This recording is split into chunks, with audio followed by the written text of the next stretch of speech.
Senator Bettencourt, welcome to the broadcast here. Thanks for being with us. Let's talk about daylight saving time because there's several bills filed this time around. One of them is yours, where you would put this on the ballot, put it to voters here in Texas. Talk about why you had decided to pursue this. I guess this comes up from time to time, and everybody's got an opinion on it. But it affects, I guess, more than just that hour of sleep twice a year, doesn't it? It does. I mean, there's all sorts of studies about long-term effects. Not everybody has them, but the effects can be quite severe. Look, my point is this. I think the vast majority of Texans would love just to have one time, Hmm. just one time. Now, they may have an opinion whether it should be daylight savings time. They may have an opinion it should be standard time. So in my mind, why not let the people vote and decide which one time they want? Because Mhm. I think folks just are tired of the time change because this was all sold to us 100 years ago, back in World War One. Then again, X number of years ago, that it's somehow energy conservation. Well, in the modern economy, that's not the real driver of this. So why not let Texans vote on one time? And is this affecting more than just, people's circadian rhythms as you see it?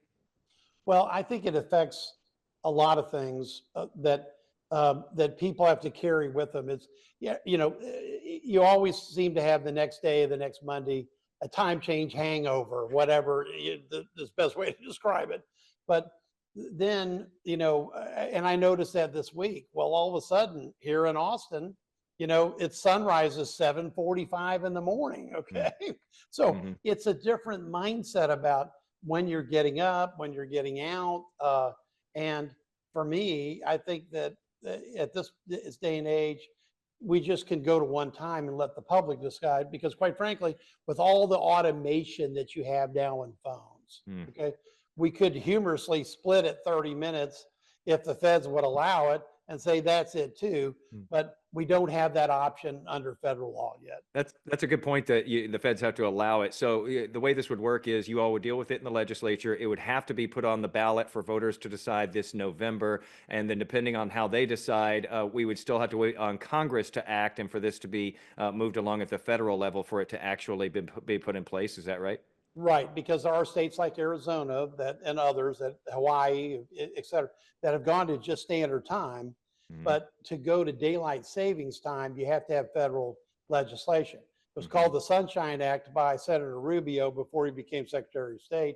It passed the Senate unanimously, didn't get a hearing in the House. Mm-hmm. So to go to daylight savings time, yes, you have to have it, that federal law. That's why the bill is written permissively. If Texans vote for daylight savings time, we just have to wait for the federal law to catch up with what our opinion is. This, we're used to divisiveness in our politics, but Senator Bettencourt, you know that this could really touch off some battles. People have very strong opinions on both sides of this. I'm team, let it be light later into the day, but I know that a lot of people vehemently disagree with that. Well, but that's why if you put it up for a vote, it gets resolved. Hmm. But and to me, I think that regardless of whether they're team, standard time or team daylight savings time like you are, I think the vast majority of people just want one time, Hmm. and The that's other really the way the bill is written. The other thing I was going to ask you is, I mean, you might have to work on the wording on the ballot. Those are notoriously hard to understand sometimes, and I think that a lot of people aren't sure which one is which. Can we just put it on the ballot as stays light later into the day or gets dark earlier? I think people understand them that way. You know what? I think as an Aggie, I understand the need for simplicity now that I've been questioned by an intelligent authority on the subject. So I'll try to get some little monikers put in there, AKA light longer or gets dark earlier. I really think it could help us be informed voters here. Last thing, Senator, there's so many things that come up in a legislative session. So many bills don't make it to the end. Why is this one so important to spend time and effort on? There's going to be people who say, shouldn't we be focusing on much more important things with that time? Well, we're doing all sorts of things. Passing a budget, property tax relief, school funding, educational savings accounts. I can go down a list of, hundreds of bills, but you got to recognize the obvious. People have an opinion about this. It bugs a lot of people. So that's what the legislature is there, is to hear the complaints and try to do something about it. And if we're going to do something about it, what better solution is put the options on and let Texans vote. They're smart enough to vote 83% for a homestead exemption.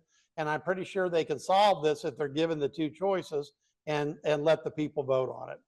All right. Well, depending on how this goes, I might still be bugging you after this vote if it doesn't go my way.